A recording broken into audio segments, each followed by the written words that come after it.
ایک عزم کریں ہمیشہ کے لیے جتنے یہاں بیٹھے ہیں کہ کبھی ایسی تنظیم کا اور ایسی قوتوں کا ساتھ نہیں دیں گے جو ملک توڑنے کی بات کریں، چاہے وہ سیاست کے عنوان سے ہو یا دین کے عنوان سے۔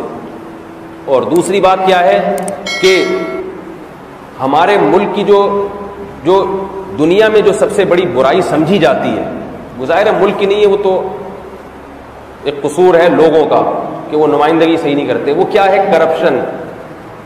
کرپشن، پیسوں کے لین دین میں کلیئر نہیں ہے، صاف نہیں ہے۔ پاکستانی دنیا میں کہیں بھی چلا جائے نا تو تاجر اس سے تجارت کرتے ہوئے ڈرتا ہے، اس کو یہ ہے کہ یہ دھوکہ دے گا مجھے۔ میں نے بتایا نا، صلاحیت ہے، صحیح استعمال ہو جائے تو صحیح ہے، غلط استعمال ہو جائے تو غلط۔ تو آپ جب بھی دنیا میں تجارت کریں یا کہیں جاب کرتے ہیں آپ، تو ایمانداری جو ہمارے مذہب نے، ہمارے دین نے ہمیں سکھایا ہے، اس ایمانداری کو لازم پکڑیں۔ گورنمنٹ کی جاب میں جاتے ہیں، ایماندار بن کے دکھائیں آپ، میں رشوت نہیں لیتا۔ بات آ رہی ہے سمجھ میں؟ میں نہیں لیتا، کہ میں تو لیتا ہوں، آپ لے لیں، میں نہیں لوں گا، میں حلال پہ گزارا کروں گا۔ اس سے کیا ہوگا؟ جب ایسا طبقہ ہمارا اوپر کے طبقے میں جائے گا، اور تعلیم کی کوشش کریں، اونچے طبقوں میں جانے کی کوشش کریں۔ لوگ تعلیم کے شعبوں میں آگے نہیں ہے، نوجوان طبقہ وہ سمجھتا ہے کہ ہمیں دین جو ہے نا تعلیم سے منع کرتا ہے۔ بعض کا ابھی تک یہ خیال ہے کہ اسلام میں انگلش سیکھنا حرام ہے۔ بھائی انگلش اب ایک بین الاقوامی زبان بن چکی ہے، آپ انگلش سیکھے بغیر ترقی کر ہی نہیں سکتے، یہ حقیقت ہے، زمینی حقیقت ہے، اس کا انکار نہیں کیا جا سکتا۔ تو دیندار لوگوں کو انگلش ہی نہیں آتی، مجھے بھی نہیں آتی، یہ بھی ایک المیہ حقیقت، یہ عیب ہے، یہ کوئی کمال نہیں ہے، ایک عیب ہے۔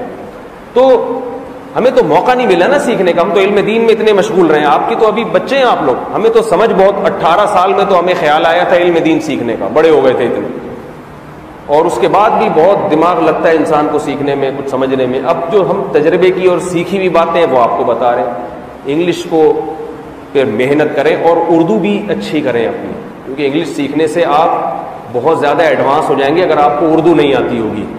اردو سے آپ کا علماء سے لنک رہے گا، اور انگلش سیکھنے سے آپ دنیا کی آنکھوں میں آنکھیں ڈال کے بات کرنا سیکھیں گے۔ یہ دونوں زبانیں ضروری ہیں۔ عربی علماء کے لیے ضروری ہے، عوام کے لیے عربی ضروری نہیں، البتہ عوام کے لیے اتنی عربی جس سے قرآن اس کی سمجھ میں آ جائے وہ ضروری ہے۔ عوام کے لیے عربی اس لیے ضروری نہیں ہے کہ یہاں کوئی عربی بولنے والا نہیں ہے، کوئی فائدہ نہیں ہے عربی سیکھنے کا۔ دنیا میں بھی عرب لوگ عربی بولتے ہیں، وہ آپ کے محتاج نہیں ہے، وہ آپ سے کچھ سیکھیں گے نہیں۔ تو یہ چند باتیں تھیں آپ سے میں نے کی، اللہ تعالیٰ ہم سب کو عمل کی توفیق عطا فرمائے۔ ان بچوں کے لیے کچھ انتظام بھی کیا ہے، کچھ ہے بھائی، کچھ کھانے پینے کا، کوئی ریفریشمنٹ؟ بچے تو بچے ہیں نا، یہ کہیں گے یہ کیسا پاکستان ہے جو ہمیں کیلا ہی نہیں کھلا رہا، یہ کیسا پاکستان ہے جس نے ٹافی نہیں کھلائی ہمیں۔ انتظام ہے ماشاء اللہ، ٹھیک ہے، اللہ تعالیٰ ہم سب کو سمجھنے کی عمل کی توفیق عطا فرمائے۔ میری باتوں پہ عمل کریں گے نا؟ نمبر یاد ہے کتنی باتیں کی ہیں میں نے؟ 2، ایک کرپشن نہیں کرنی ہے، دیانتداری سے جہاں بھی جس شعبے میں جائیں دیانتداری سے کام کرنا ہے، اور ایک ان تمام سیاسی قوتیں اور عسکری قوتوں کی مخالفت کرنی ہے جو ملک توڑنے کی باتیں کرتی ہیں۔ اللہ تعالیٰ سمجھنے کی عمل کی توفیق عطا